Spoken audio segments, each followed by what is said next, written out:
You know I'm right. Nick Durst, joined again by Joe Calabrese. And Joe, right now, we're in like this period here. The NFL draft is passed. There's no postseason basketball or hockey. So what are we looking forward to? We're looking forward to Major League Baseball. Hopefully it returns soon. What's the latest right now as to when we could potentially see a season starting? Well, it looks like we might be headed towards a June start to restart spring training, and we might actually see regular season games beginning at the beginning of July. Whether we have people in the stands or whether they play in home stadiums or not remains to be seen, but that's the timeline we're working with right now. All right, so without further ado, I want to welcome in our special guest for this episode, Joe Quinones. Joe, welcome to the show. Joe, why don't you give everybody your background here when it comes to professional baseball? Sure. First, thanks for having me. I enjoy being on the show. My background. So, yeah, I kind of started playing baseball from a very young age. I was kind of groomed to hopefully one day get to do that professionally. And I was able to do that. I think I was 22. I signed as an undrafted free agent.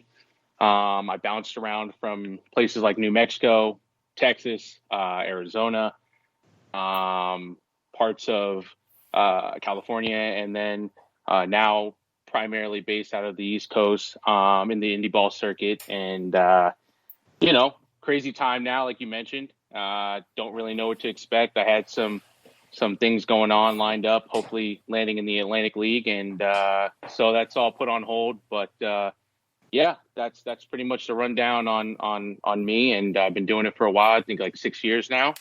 And yeah, I'm happy to be on the show. So if you're put yourself in the shoes here of a major leaguer here, right? Let's just say they're like, all right, June 10th, spring training, and opening day, July 1st. Is that enough time to get ready? Is it too much time? And who is going to benefit out of the gate here, pitchers or hitters? I'll take what you said last there, and it's the obvious answer, I think, for me is pitchers are definitely going to benefit. As a hitter, I know, unlike basketball, where you can kind of get a warm-up, get a couple shots up, you can be laid up for a month and kind of get a groove. I think the only thing that would need to catch up is your conditioning. As a hitter, it just takes some time, pitch recognition, and just finding that groove and squaring up some baseballs. I think depending on what everybody's process is, I know mine, during the offseason, I have a point where I'm doing key work. The ball is stationary, and I'm just working on mechanics. And then, as things get closer to the season, you kind of start to let it fly. You definitely want to see live pitching, but more importantly, you want to see velocity. And then obviously once you get to the higher levels, everything is velocity, and everything kind of looks like a blur and looks the same, and a slider looks like a fastball and vice versa. And so I think pitchers will have the advantage coming in, but who knows when we're starting, and who knows what this will be all when we return. Right, and let's just say you were in the major leagues right now, and they came to this idea with you, and obviously you're a married man, so you got to talk to your wife. I know a lot of players are going to have this issue where they're like, you know what, we're going to do this season in Arizona. Like, do you see that being an issue with the players' union, where especially these guys, the higher profile guys who are expecting children, like Mike Trout and Zach Wheeler, where they're like, if they go there, they might not be able to come home, and they can't bring their spouses. They're not going to see their kids. You got guys like Todd Frazier, big family man, who he's had a great career. He might say, you know what, screw it, I'm not playing the season. I'm not going to be away from my family for 6 months. How do you think that's going to play out if they end up going with this idea of playing in different hubs as opposed to everybody playing in their home city, especially with the news now that Canada has said, and this will impact the Blue Jays, that if anybody is coming into Canada for sports purposes, they first have to do a 14-day quarantine. That's not going to work when the Blue Jays are traveling nonstop every 2 weeks. They can't quarantine the team, so I don't see how the Blue Jays are going to be able to play at home this season. So how do you see this predicament playing out? Man, I mean, I think it's definitely two major factors playing in. One, the logistics. I would hate to be the guy for the MLB trying to figure that all out, and like you mentioned with the quarantine and isolating people for 14 days as they come in. I mean, I'd hate to have that job. I'll say that right now. It just seems like a nightmare in terms of logistics. From an emotional side, you mentioned some guys. I've hit with Todd Frazier. He's a Tom's River guy. He comes to the cages that we use when I was hitting in Marlboro. It's in Central Jersey, and I don't know. I think it's as rough as it's going to be. I mean, guys are definitely going to have to make decisions, but I think as professionals, we're all going to have to make adjustments to what this new kind of thing is, and hopefully it doesn't become a normal thing, and hopefully it's just for this half a year or whatever it's going to be. But I think it's going to be tough. I think a lot of guys are. You may see guys who are distracted during the season. I know that you mentioned I just got married. If I had a kid on the way, I don't know if my main focus would be on baseball. As much as I love the game, and as much as I definitely want to be back on the field, and I want to do what I love doing. I'm a family first guy as well. I know Todd Frazier is a family first guy, and man, I think it would be tough. I don't think you'd have guys fully focused. You'd kind of have skeleton players out there, Right, and Joe, you're very close with Marcus Stroman. He gave you a free Mets sweatshirt. You do bullpens with him.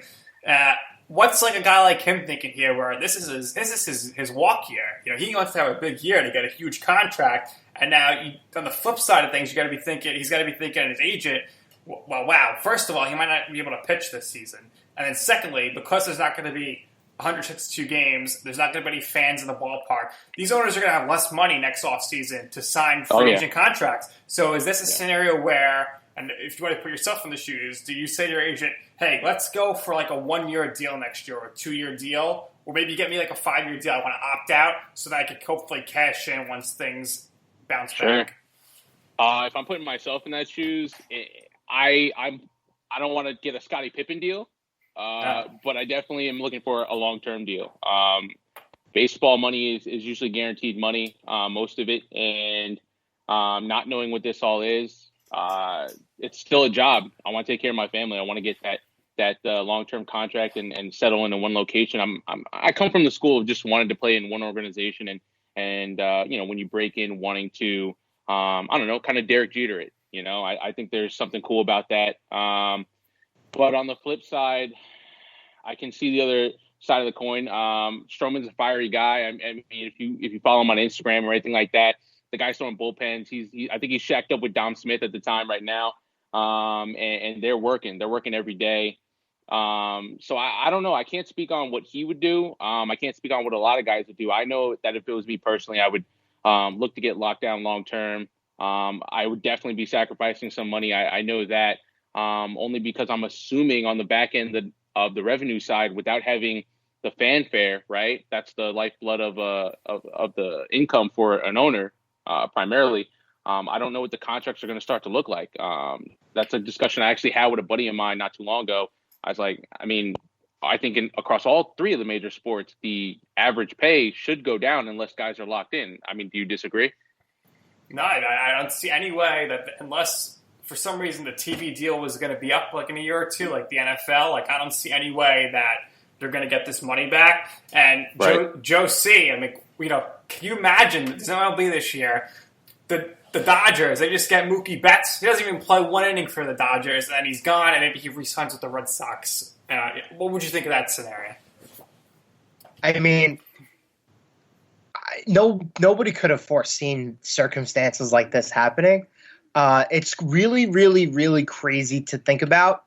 And I think there are going to be some players who feel like it benefits them, like Betts, obviously, because now he can hit the market as an unrestricted free agent, and he can get paid, and he can get paid, and he can get paid. But at the same time, there are a lot of guys who maybe wanted to continue to prove themselves a little more and who weren't as nearly established as Betts. So I feel like there are two different sides to the coin here. Everybody's going to get paid in the end, or everybody wants to get paid in the end, right? But only guys like Mookie, who are the elites of the elites, are really going to be going to go into the offseason and see that money. A lot of guys, their futures are more uncertain, because now teams at that juncture, once the best guys go off the board, they're going to be left out in the cold, and their teams are going to lowball them. And this brings up a huge issue, like a much bigger issue with like how they're going to deal with the CBA regarding all this. And the baseball, Major League Baseball and the Players Association have recently had problems in the last few years. Players want to see the more money. Players want to see that money earlier. So I think this is just it's eventually going to exacerbate the problem. Now, this could be another scenario we might see where a lot of players who are going to be entering their last year arbitration, that the teams might not tender them. Like Joe Calabrese, can you envision a scenario where the Mets, who are probably kicking, Wilpons have got to be kicking themselves right now, that they turn down $2.6 billion and they're going through this and losing money? Can you see a scenario where the Wilpons still own the Mets, and then after this season, they're gonna say, you know what, Conforto, like, you're great. We're not going to pay you, so we're going to non-tender you, and then you won't make your $16 million in arbitration this year. Can you see things happening like that throughout the league? Yeah, no, I definitely can. In regard to them losing money, it's kind of bittersweet karma, isn't it? They had the deal of the century on a silver platter. Now they might end up having to sell to Jennifer Lopez and Alex Rodriguez. And the rest of the people at Chase who are putting together an offer.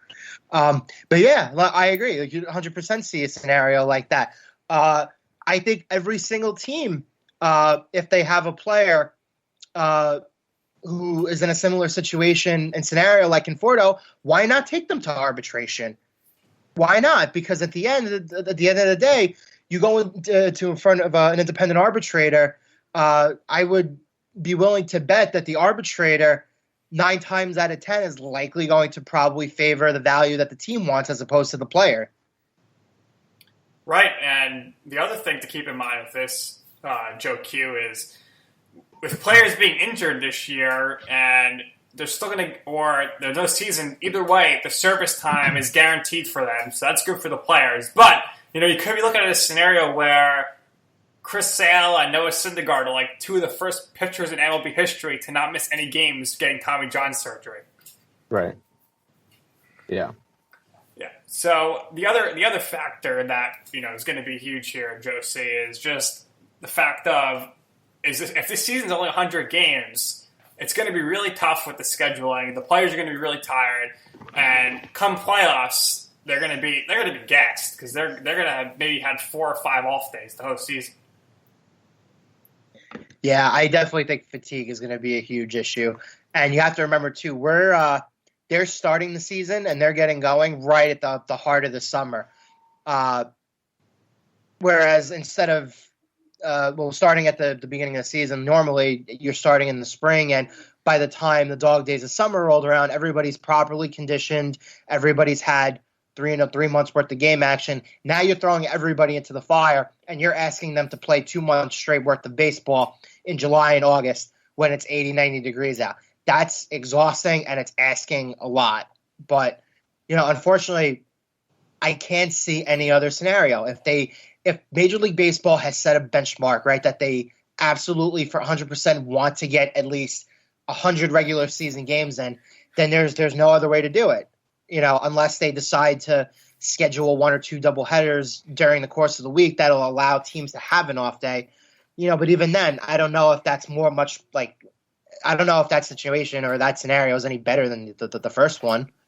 Right. And the other thing to consider here, Joe Q, is what does this do for some guys' Hall of Fame cases down the road? Let's take a guy, for example, the back-to-back Cy Young Award winner in the NL, Jacob deGrom. Now, right. Let's say this season he goes out there, he goes 4-3, he's got a 2 ERA, his strikeouts are obviously super low, but he wins the Cy Young. Are voters, 15 years from now, going to say, yeah, deGrom won 3 Cy Youngs in a row, which is nobody else, none of people have done that. But he only pitched, he didn't pitch that many games because of the shortened season. Is a season like this going to hurt guys like him or other borderline Hall of Famers who are currently playing? It's not gonna hurt guys like Max Scherzer or Clayton Kershaw or Justin Verlander, but guys that are borderline, especially with starting pitching, where you're not going to see a 300-game winner ever again. Is this going to impact them when it comes to the Hall of Fame? Man, I sure hope not.